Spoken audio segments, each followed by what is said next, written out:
Nama saya Chiang Hui Xian. Nombor matriks saya 286682. Miracle in Cell nombor 7 ialah komedi dan melodrama keluarga yang menggabungkan tentang kasih sayang seorang bapa Yonggo terhadap anak perempuannya yang berumur 6 tahun, Isong.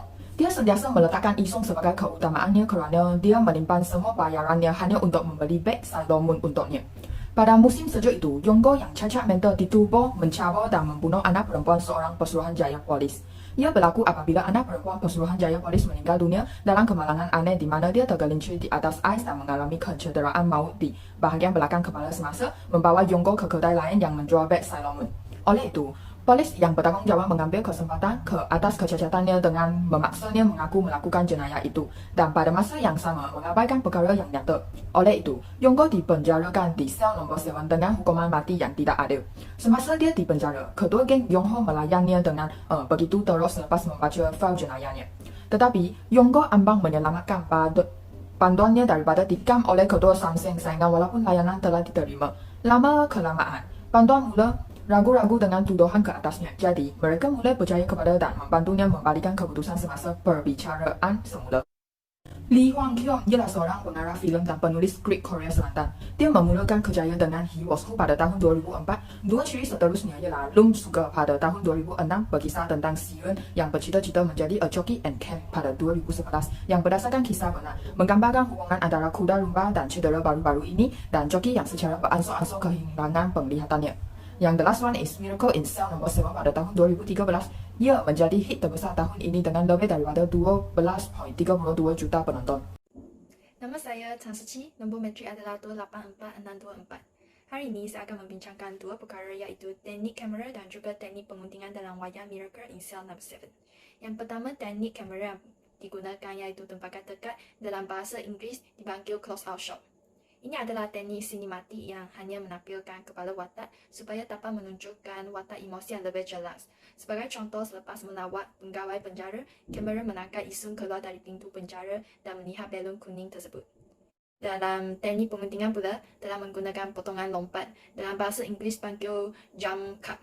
Potongan lompat adalah potong yang memutuskan kesinambungan masa dengan melompat ke hadapan dari satu bahagian ke bahagian lain yang lebih jelas terpisah dari bahagian pertama. Seperti contoh ketika Isung di mahkamah, dia teringin dengan dari zaman kanak-kanaknya bersama dengan ayahnya. Selamat petang Madam dan rakan-rakan sekalian, nama saya Win Jing dan match number saya adalah 289252. So hari ini saya akan bincang tentang bahagian kostum. Kostum adalah pakaian dalam filem. So pakaian dalam filem amatlah penting. Sebagai contoh, mereka pakaian Kim Na Eun mendapati satu cabaran untuk mencipta rupa Yonggu. Walaupun semua pakaian Yonggu nampaknya tidak fashion dan cantik, tapi para stylist berusaha keras untuk mengelakkan daripada kelihatan kucai-kucai. Yonggu adalah seorang cacat mental tetapi bukan seorang yang gelandangan sejati. Oleh itu, pakaian Yonggu sentiasa kemas, berbutang dan suaranya ditarik melepas pinggang. Semua ciri-ciri ini membawa mesej kepada pengarah kepada penonton iaitu Yonggu yang pemikiran luar biasa dan perangai seperti kanak-kanak. Seterusnya, kita juga mendapati bahawa pakaian anak perempuannya Yesung yang selalu berpakaian dengan kemas dan bersih. Oleh itu, kita juga mendapati bahawa Yonggu amat sayang kepada anak perempuannya walaupun dia seorang yang mempunyai masalah mental. Akhir sekali adalah pakaian seragam penjara yang berwarna jingga terang. Saya telah mendapati bahawa tiada pakaian penjara yang berwarna jingga terang dalam Korea. Dan juga mendapati bahawa pengarah yang ingin menunjukkan suasana hangat dan gembira, oleh itu beliau menukarkan semua pakaian penjara menjadi jingga terang. Sekian, terima kasih. Salam sejahtera, nama saya Chong Shun Yun dan nombor metrik saya ialah 284739. So, sekarang giliran saya untuk menjelaskan apakah pencahayaan dan apa yang digunakan dalam filem ini. So, penggunaan cahaya amat penting dalam sepanjang tempoh filem sama ada cahaya itu secara semula jadi atau watak.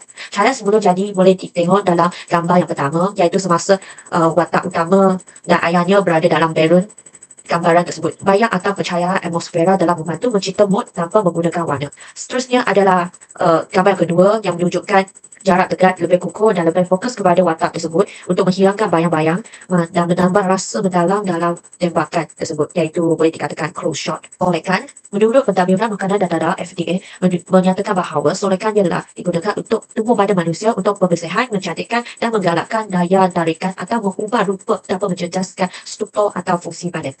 So, terdapat beberapa jenis kosmetik yang diguna dalam solekan. Yang pertama adalah penyilap bibir, concealer, seterusnya adalah foundation, seterusnya adalah face powder. Seterusnya gambar ini adalah menunjukkan seseorang watak tersebut yang telah sakit. Solekan ini adalah bagi seseorang pesakit yang jenis solekan ini amat mudah dan tidak menunjukkan menggunakan penyilap bibir yang merah, lebih menunjukkan watak tersebut dalam keadaan yang sakit. Salam sejahtera madam, nama saya Yapzi, nombor matrik 285222. Saya nak pendangkan tentang penggunaan muzik dalam filem Miracle in Cell nombor 7. Penggunaan muzik dalam filem merupakan unsur audio yang berfungsi untuk menambahkan potensi ekspresif kandung sesebuah filem. Dalam filem ini, terdapat muzik yang menentukan berlakon yang gembira. Contohnya, isu tentang ayahnya bersama-sama lakukan gerakan yang lucu sebelum ayahnya pergi bekerja. Kedua adalah muzik yang menentukan berlakon sedih dan tidak gembira. Contohnya, isu ternampak bapanya ditangkap oleh polis dan dia cepat berlari ke arah bapanya tetapi dihalang oleh polis. Oleh itu, mereka berdua saling memanggil satu sama lain. Ketiga adalah muzik yang menentukan berlakon yang persepsi ketenangan. Contohnya, seorang rakan bantuan Jonggu menyembunyikan Yingsu dalam satu kotak dalam perjalanan untuk membawa Yingsu ke penjara. Bantuan itu amat takut dan ketenangan. Bahagian terakhir yang saya ingin bentangkan adalah bertindak. Bertindak dalam filem berfungsi untuk memahami dan memperkuatkan watak yang dibawa oleh pelakon dengan cara percakapan dan bergerakan. Contoh tindak dalam filem Miracle in Cell nombor 7 adalah bergerakan secara sedih. Isu menangis kerana baru terpisah dengan ayahnya. Contoh yang kedua adalah percakapan dengan hangat. Isu mengucapkan terima kasih kepada bapanya kerana bapanya meraihkan hari jadi dia.